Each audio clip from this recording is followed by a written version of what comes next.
Kadapa corporation పరిధిలోని municipal high school smart kitchen కు జాతీయ స్థాయిలో ప్రతిష్టాత్మకమైన స్కోచ్ అవార్డు దక్కడం వెనుక డిప్యూటీ సీఎం జనసేనాని కొణిదెల పవన్ కళ్యాణ్ గారి అద్భుతమైన విజన్ మరియు గొప్ప దాతృత్వం దాగి ఉన్నాయి.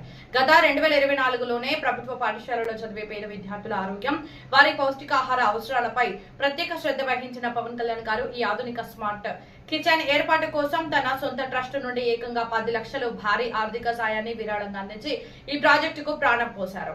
అత్యంత పరిశుభ్రమైన వాతావరణంలో లేటెస్ట్ టెక్నాలజీతో విద్యార్థులకు ఆహారం అందించాలనే ఆయన ఆశయానికి అధికారుల కృషి తోడవడంతో ఈ రోజు ఈ వంటగది దేశంలోనే ఒక రోల్ మోడల్ గా నిలిచింది. ఈ కిచెన్ పనితీరును, ఇక్కడ హైజీన్ ప్రమాణాలను ప్రత్యేకంగా పరిశీలించిన దేశ ప్రణాళికా సంఘం, నీతి ఆయోగ్ సైతం ఫిదా అయిపోయి భారతదేశంలోని మిగతా ప్రాంతాల్లో కూడా ఇలాంటి వంటశాలలను నిర్మించాలంటూ దీనిని దేశానికి ఒక బ్లూ ప్రింట్ ఆదర్శవంతమైన నమూనాగా అభివర్ణించడం విశేషం. కేవలం అధికారిక నిధులపైన ఆధారపడకుండా సమాజంలో మార్పు కోసం తన సొంత డబ్బును విరాళంగా ఇచ్చి దేశం మెచ్చే ప్రాజెక్టును నిలబెట్టిన పవన్ కళ్యాణ్ గారి దాతృత్వంపై ఇప్పుడు దేశవ్యాప్తంగా ప్రశంసల వర్షం కురుస్తుంది.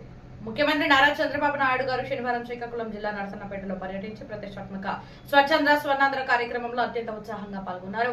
ఈ సందర్భంగా నరసన్నపేటలోని సాలిడ్ వేస్ట్ ప్రాసెసింగ్, ఘన వ్యర్థాల రీసైక్లింగ్ కేంద్రాన్ని సీఎం చంద్రబాబు నాయుడు గారు స్వయంగా సందర్శించి అక్కడ జరుగుతున్న పనులను క్షుణ్ణంగా పరిశీలించారు.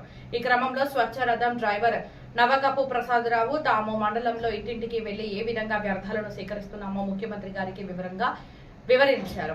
అనంతరం స్టార్టింగ్ కన్వేయర్ సిస్టమ్ వద్దకు వెళ్లిన సీఎం అక్కడ పనిచేస్తున్న సిబ్బందితో ముఖాముఖి మాట్లాడి వ్యర్థాల వర్గీకరణ ప్రక్రియను అడిగి తెలుసుకున్నారు. గతంలో నేరుగా చేతులతోనే చెత్తను వేరు చేయాల్సి వచ్చేదని, కానీ ఇప్పుడు ప్రభుత్వం తీసుకొచ్చిన ఆధునిక యంత్రాల రాకతో తమ పని సులభమైందని, వర్గీకరణ సామర్థ్యం కూడా భారీగా పెరిగిందని సిబ్బంది సీఎంతో సంతోషాన్ని పంచుకున్నారు. చివరిగా ప్రాసెస్ చేసిన ప్లాస్టిక్ వ్యర్థాల నుండి రీసైక్లింగ్ ద్వారా తయారైన రకరకాల ఉత్పత్తులను చూసి ముఖ్యమంత్రి చంద్రబాబు గారు ఆశ్చర్యం వ్యక్తం చేస్తూ సిబ్బందిని ప్రత్యేకంగా అభినందించడం విశేషం.